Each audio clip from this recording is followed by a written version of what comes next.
بسم الله الرحمن الرحيم الحمد لله رب العالمين والصلاة والسلام على أشرف المرسلين أما بعد السلام عليكم ورحمة الله وبركاته. إمام بخاري hazratlari o'zining kitoblarida Abu Hurayra radhiyallohu anhudan bir voqeani bayon qiladilar. Abu Hurayra radhiyallohu anhu aytadilarki, meni Rasulim alayhi salatu vassalam bir kuni odamlardan yig'ilgan zakot sadaqalarini qo'riqlashlikka vakil qilib qo'ydilar dedilar. Aytadilarki, birinchi kecha mana shu xizmatda turibman dedilar, o'sha mollarni qo'riqlab turibman. Birdan kechqurun o'g'ri kelib qoldi. O'g'irlik qilayotgan paytida uni ushlab oldim dedilar. Uni mahkam qo'ldan ushlab, sen o'g'irlik qilyapsan, seni Rasululloh sollallohu alayhi vasallamning oldiga olib boraman degan edim. Haligi o'g'ri yig'lab turib, menga rahming kelsin. Meni oilam bor, bola chaqam bor, ular och, ular qiynalyapti. Shuning uchun majburlik bilan shu ishni qildim. Meni kechir, qaytib qilmayman degan edi. Unga rahmim kelib, uni qo'yib yubordim dedilar. Abu Hurayra radhiyallohu anhu nihoyatda odamlarga mehribon bo'lgan. Ertalab bomdod namozni o'qib chiqayotganlarida payg'ambarimiz alayhisolatu vasallam Abu Hurayra radhiyallohu anhu ga yo'liqib turib, "Ya Abu Hurayra" dedilar. "Kechqurungi ushlagan asiringizni, o'g'rini nima qildingiz?" dedilar. Abu Hurayra radhiyallohu anhu hayron bo'ldilar. Alloh bildirganligini bildilarda, "Ya Rasululloh sollallohu alayhi vasallam, u yig'ladi, uzr so'radi, uni bola chaqasi bor ekan, bolalari och ekan, shuning uchun rahm qilib qo'yvordim" dedilar.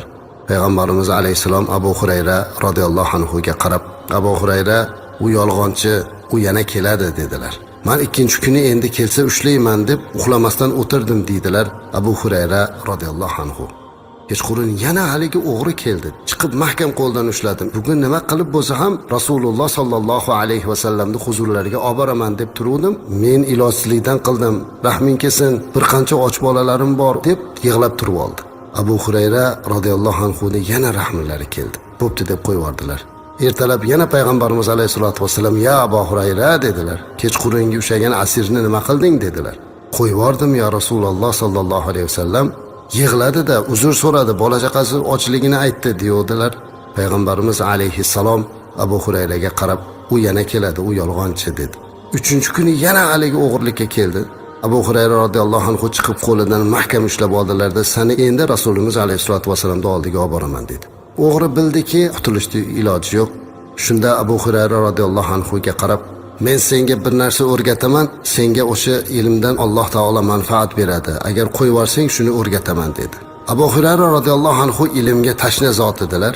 Hali o'g'riga qarab, "Nima o'rgatasan" dedi. Shunda o'g'ri, kim kechqurun to'shagiga yotayotganda Oyatul Kursi, Allohu la ilaha illa huval hayyul qayyumni boshidan oxirigacha shu oyatni o'qisa, Alloh tomonidan unga bir qo'rqchi qo'yiladi.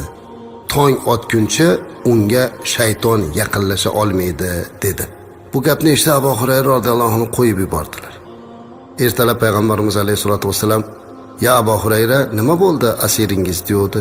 "Ya Rasululloh sollallohu alayhi vasallam, u o'g'ri yana keldi. U ammo menga bir ilm o'rgatdi, menga Alloh manfaat beradigan, shuning uchun uni qo'yib yubordim" dedilar. Payg'ambarimiz alayhissalom, "Nima o'rgatdi?" dedilar. U aytdiki, kim kechqurun yotishdan oldin Oyatul Kursini oxirigacha o'qib yotsa, Alloh unga bir qo'riqchini yuborar ekan. O'sha qo'riqchi uni to'sib turar ekan, unga hech qachon shayton ertalabgacha kela olmas ekan deb o'rgatdi deydilar. Payg'ambarimiz alayhisalom unga qarab, "Bu dunyodagi eng yolg'onchi bo'lsa ham mana shu gapni to'g'ri gapiribdi" dedilarda, "Ya Abu Hurayra, bilasizmi u kim edi?" dedi. "Yo, bilmayman ya Rasululloh sollallohu alayhi vasallam" dedilar. "U shayton edi" dedilar. Qarangki, shayton vasvasa qilib kelgan, lekin o'zi yolg'onchi, kazzob. Agar uni gapini hozir payg'ambarimiz alayhisolatu vasallam u dunyodagi eng yolg'onchi bo'lsa ham mana shu gapni rost demaganda biz buni tasdiqlamas edik. Rasulimiz alayhisolatu vasallam uni yolg'onchiligini aytib turib, ammo u mana shu gapni to'g'ri gapiribdi deb qo'ydilar. Chunki shayton o'zini nimadan qo'rqishini aytib qo'ydi. Shuning uchun azizlar, har kuni tunda yotishdan oldin ham ko'proq Oyatul Kursini o'qishligimiz kerak. Oyatul Kursi bu sura Baqarodagi 255-oyat hisoblanadi. Ya'ni Alloh azza va jalla aytayaptiki, Allohdan o'zga hech qanday iloh yo'q. Faqat uning o'zi bordir. U tirik va abadiy turuvchidir. Uni mudroq ham, uyqu ham olmaydi. Samovat va yerdagi bor narsalar unikidir. huzurida hech kim uni iznisiz qo'llay olmaydi, shafoat qila olmaydi. U ularning oldilaridagi va ortlaridagi bor narsani biladi va ular uning ilmidan faqat o'zi istagan narsalarnigina biladilar. Uning kursisi osmonlar va yerni o'zida sig'dira olur. Ikkisini himoyatida saqlab turish unga og'ir kelmaydi. U eng yuksak va buyukdir. Mana shu azizlar oyatul kursi bo'ladi. Allomi ibn Kasir o'z tafsirida bittagina mana shu Allohdan o'zga hech qanday iloh yo'qdir, faqat uni o'zi bordir deganiga 10 ta mustaqil ma'no bergan. Haqiqatda bu yerda buyuk bir ma'no bor. Allohu la ilaha illahu al-hayyul qayyum, ya'ni doimo tirik bo'lgan, doimo qoyim bo'lgan Allohdan o'zga iloh yo'q. Bu Alloh azza va jallani bizga ta'limidir. Islom dinini keltirgan shioridir. Musulmonlar e'tiqodining asosidir. Tavhidning asl ma'nosi ham shudir. Ibodat qilinadigan, sig'iniladigan, hojatlarni so'raladigan, hojatlarni esa ravo qiladigan, rizq beradigan, kenglik va nochorlikda dargohiga bosh urilib so'raydigan zot mana shu Alloh ekanligi o'rgatiladi. U tirik va abadiy turuvchidir. Haqiqatda ham tiriklik Allohning o'ziga xos, mosdir azizlar. Mana shu kalimalarni o'qiyotganingizda abadiy turadigan, doimo tirik bo'lgan Robbimiz borligini bu dunyoda ham, u dunyoda ham qo'llab-quvvatlashini hayolingizga keltirib o'qiydigan bo'lsangiz, bu oyati karimani naqadar ulug' ekanligiga yana bir marta amin bo'lasiz.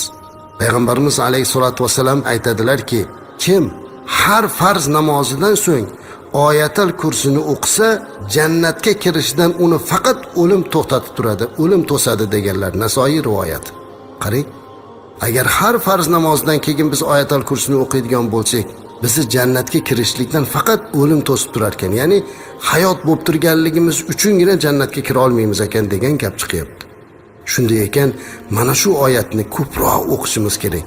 Bu bizni jin va shaytondan saqlanishligimizga ham, uyimizda baraka bo'lishlikka ham sabab bo'ladi.